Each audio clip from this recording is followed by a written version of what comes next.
സർവകലാശാലകളെ കാവുവൽക്കരിക്കാൻ സെനറ്റിലേക്ക് RSSകാരെ കുത്തിനിറച്ച governor Arif Muhammad ഖാനെതിരെ സംസ്ഥാനമെമ്പാടും പ്രതിഷേധം വ്യാപിക്കുകയാണ്. കേരളത്തിലെ സർവകലാശാലകളിലും കോളേജുകളിലും വിദ്യാർത്ഥികളൊന്നടക്കം ചാൻസലറുടെ കോമാളിത്തരത്തിനെതിരെ രംഗത്തു വരുന്ന കാഴ്ചയാണ് കേരളം കാണുന്നത്.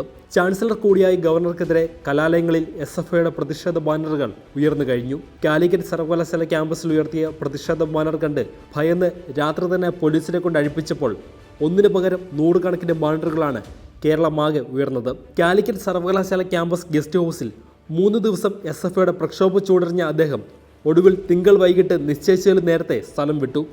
ക്യാമ്പസുകളിൽ SFIയും പുറത്ത് DYFIയും സംഘി ചാൻസലർ രാജിവെക്കുക എന്നെഴുതിയ കറുത്ത ബാനർ ഉയർത്തി. കരിപ്പൂർ വിമാനത്താവളത്തിലേക്കും തിരുവനന്തപുരം വിമാനത്താവളത്തിൽ നിന്ന് രാജ്ഭവനിലേക്കുമുള്ള വഴിനീളെ ജനരോഷമടഞ്ഞു.